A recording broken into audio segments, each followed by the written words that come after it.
ఈరోజు మేము joint collector గారిని కలవడానికి వచ్చాము. ఎందుకంటే ఈ ఔటర్ రింగ్ రోడ్ అనేది నారాకోడూరు దగ్గరే క్రాస్ అవుతుంది. ఆ క్రాస్ అయ్యే దగ్గర వీళ్ళు కొన్నాళ్ళు 100 మీటర్లు అన్నారు, తర్వాత 140 మీటర్లు అంటున్నారు.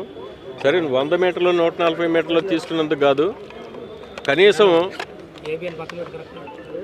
ఆ ఇంటర్చేంజ్ దగ్గర మాత్రం దగ్గర ఒక 600 ఎకరాలు దాకా తీసుకుంటున్నారు. అదంతా నోటిఫికేషన్లో పెట్టారు.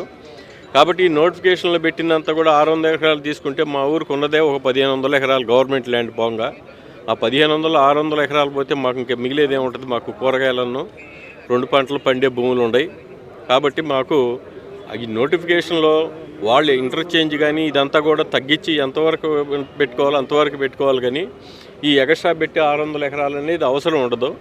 కాబట్టి ఈ ఇంటర్చేంజ్కి కొంతమంది ఏమో హబ్బు కింద అట్టు పెట్టుకున్నారంటున్నారు, ఇంకోళ్ళు ఇంకో దాని కింద అట్టు పెట్టుకున్నారంటున్నారు. అవన్నీ అట్టు పెట్టుకోవడానికి ఎవరిష్టం వచ్చినట్టు వాళ్ళు చేసుకోవడానికి ఇదేం పద్ధతి కాదు కదా. ముందు రైతులతో కనీసం చెప్పాలి కదా.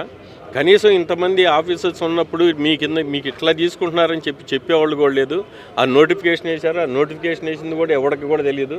ఎవరో చదువుకున్న వాళ్ళు మా ఊర్లో ఉంటే వాళ్ళు చూసేసి నెట్లో చూసుకొని దాంట్లో చూసుకొని వచ్చి చెప్పడం వలన, హైదరాబాద్లో ఉండేవాళ్ళు చెప్పడం వల్ల మాకు తెలిసింది. కానీ మాకుగా ఇంతవరకు ఏమీ తెలియలేదు. అసలు సామాన్య రైతులకైతే అసలు దీని గురించి అవగాహనలు కూడా లేదు.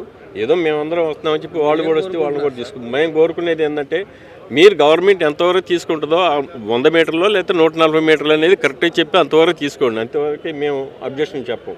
అది కూడా మాకు తెనాలి గుంటూరు, కొన్నూరు గుంటూరు రోడ్డుకి దగ్గరలో ఉంది కాబట్టి అవి కొంచెం ఇప్పుడు రేట్లు ఎక్కువగా ఉన్నాయి. కాబట్టి దాన్ని కూడా చూసి రేట్లు నిర్ణయించాలని చెప్పి కూడా మేము చెబుతున్నాం. మాకేదో ఉన్న గవర్నమెంట్ వాల్యుయేషన్ ప్రకారం ఇస్తే మాత్రం మాకు చాలదు. ఇంతకుముందు 3 సంవత్సరాల నుంచి కూడా ఇప్పుడు దగ్గరగా రోడ్లమ్మటి 3 కోట్ల దాకా కొంటున్నారు. జంక్షన్ ఎక్స్టెన్షన్ చేసుకోవడానికి వీళ్ళు ఇంత పొలం తీసుకుంటే ఎట్లా అండి? రైతులు ఇబ్బంది పడిపోతాం కదా. మేము జంక్షన్ ఎక్స్టెన్షన్ చేసుకుంటే దగ్గర అంత ఎక్స్టెన్షన్ మేము అవసరం లేదు కదా. కావాల్సినంత వరకు తీసుకొని మిగతాదంత మొత్తం ఈ నోటిఫికేషన్ ఇచ్చి రిలీజ్ చేయాలని చెప్పేసి మేమందరం కోరుకుంటున్నాం అండి.